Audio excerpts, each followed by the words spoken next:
नमस्कार दोस्तों, स्वागत है आपका हमारे चैनल में। आज की कथा में हम आपको बताएंगे कि मनुष्य को उसके कर्मों का फल किस प्रकार मिलता है। आपने भी देखा या फिर महसूस किया होगा कि आपके आसपास धर्म, कर्म और पूजा पाठ में लीन रहने वाले लोगों की जिंदगी खुशहाल नहीं होती, जीत दुष्ट और अधर्मी लोगों की होती है। और यह सब देखकर आपके मन में भी कभी ना कभी यह सवाल जरूर उठा होगा कि आखिर अच्छे लोगों के साथ बुरा क्यों होता है। परंतु आज के अधिकतर लोग जन्म रहस्य के बारे में नहीं जानते, जिसका सबसे बड़ा कारण है कि वह धर्म ग्रंथों को सही से पढ़ते नहीं या फिर उसमें लिखी बातों पर विश्वास नहीं करते। आज की इस वीडियो में हम आपको बताएंगे कि आखिर अच्छे लोगों के साथ हमेशा बुरा ही क्यों होता है। भगवत गीता में भगवान कृष्ण ने विस्तार से बताया है, तो चलिए बिना किसी देरी के आज की यह वीडियो शुरू करते हैं। भगवत गीता एक ऐसा धर्म ग्रंथ है जिसमें मनुष्य के मन में उठने वाले हर प्रश्न का हल विस्तार से बताया गया है।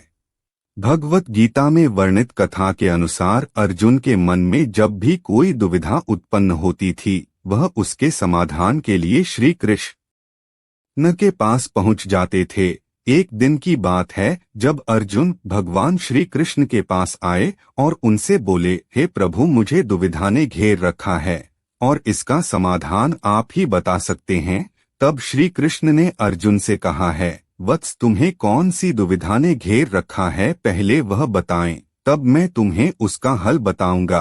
तब अर्जुन बोले, हे नारायण, कृपया कर मुझे यह बताइए कि अच्छे लोगों के साथ हमेशा बुरा ही क्यों होता है, जबकि बुरे लोग हमेशा खुशहाल दिखते हैं।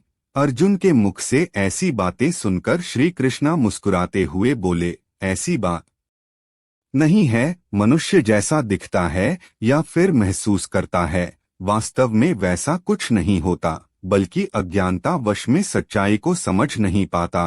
कृष्ण की बातें सुनकर अर्जुन हैरान हो गए और कहा, नारायण, आप क्या कहना चाहते हैं, मेरी समझ में नहीं आया। अब मैं तुम्हें एक कथा सुनाता हूँ, जिसे जानने के बाद तुम समझ जाओगे कि हर एक प्राणी को उसके कर्म के हिसाब से ही फल मिलता है। अर्थात जो बुरा कर्म करता है उसे बुरा फल मिलता है, और जो अच्छा कर्म करता है उसे अच्छा फल मिलता है, क्योंकि अच्छे कर्म और बुरे कर्म तो मनुष्य पर निर्भर करता है। प्रकृति प्रत्येक को अपनी राह चुनने का मौका देती है। अब इसका फैसला करना कि वह किस तरह पर चलना चाहता है, यह व्यक्ति विशेष की इच्छा पर निर्भर करता है। फिर कथा सुनाते हुए श्री कृष्ण बोले, बहुत समय पहले की बात है, एक नगर में दो पुरुष रहा करते थे। उनमें से एक पुरुष व्यापारी था, जिसके लिए जीवन में धर्म और नीति का बहुत महत्व था। वह पूजा पाठ और भगवान की भक्ति में बहुत विश्वास करता था। चाहे कुछ भी हो जाए, वह रोज मंदिर जाना नहीं छोड़ता था। वह नित्य भगवान की पूजा अर्चना किया करता था। वहीं दूसरी ओर इस नगर का दूसरा पुरुष पहले से बिल्कुल ही विपरीत था। वह प्रतिदिन मंदिर तो जाया करता था, परंतु पूजा पाठ के उद्देश्य से नहीं, बल्कि मंदिर के बाहर से चप्पल और धन चुराने के लिए। उसे दान, धर्म, न्याय, नीति से कोई मतलब नहीं था।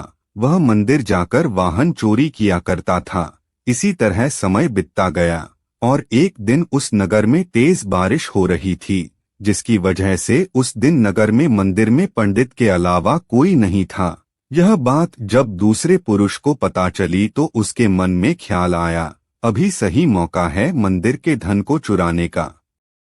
और वह बारिश में ही मंदिर पहुंच गया। मंदिर पहुंचकर उस व्यक्ति ने पंडित से नजर बचाते हुए मंदिर में मौजूद सारे पैसे और जेवर ले लिए और बड़ी प्रसन्नता से वहां से निकल गया। इस समय धर्म कर्म में विश्वास करने वाला व्यापारी भी मंदिर पहुंचा और भगवान के दर्शन किए, परंतु दुर्भाग्य से मंदिर का पुजारी उस व्यापारी को ही चोर समझ बैठा और शोर मचाने लगा। शोर सुनकर मंदिर में लोगों की भीड़ जमा हो गई और सभी लोग उस भले व्यापारी को ही चोर समझकर उसे अपमानित करने लगे। यह देखकर वह भला व्यक्ति हैरान हो गया और उसे समझ नहीं आ रहा था कि उसके साथ क्या हो रहा है। फिर वह किसी तरह लोगों से बचते हुए उस मंदिर से निकल गया। लेकिन दुर्भाग्य ने उसका साथ वहां भी नहीं छोड़ा। मंदिर से बाहर निकलते ही वह एक गाड़ी से टकरा गया और घायल हो गया। व्यापारी जैसे तैसे घर की ओर जाने लगा। तभी रास्ते में उसकी मुलाकात उस दुष्ट व्यक्ति से हुई। वह नाचता हुआ जोर जोर से बोलते हुए जा रहा था, आज तो मेरी किस्मत ही चमक गई, एक साथ वह भी इतना सारा धन मिल गया। जब व्यापारी ने उस दुष्ट आदमी की बातें सुनी तो उसे बहुत हैरानी हुई और क्रोधित हो उसने अपने घर जाते ही भगवान की सारी फोटो निकाल कर फेंक दी और भगवान से नाराज होते हुए अपना जीवन व्यतीत करने लगा।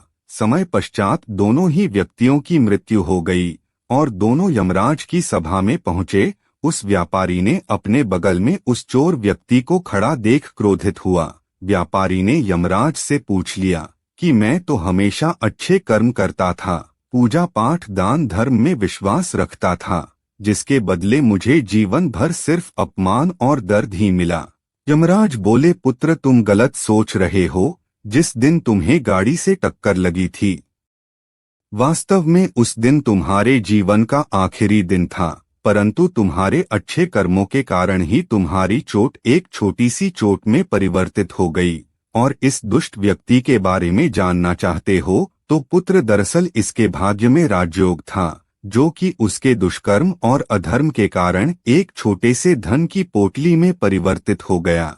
श्री कृष्ण अर्जुन को यह कथा सुनने के बाद कहते हैं, पार्थ, क्या तुम्हें अब तुम्हारे प्रश्न का उत्तर मिल गया? ऐसा नहीं सोचना कि भगवान लोगों के अच्छे कर्मों को नजरअंदाज कर रहे हैं, यह बिल्कुल भी सत्य नहीं है। भगवान हमें क्या किस रूप में दे रहा है, यह मनुष्य की समझ में नहीं आता। लेकिन अगर आप अच्छे कर्म करते हैं तो भगवान की कृपा सदैव आप पर बनी रहती है। तो मित्रों, इस कहानी से यह पता चलता है कि आपको कभी भी अपने कर्मों को बदलना नहीं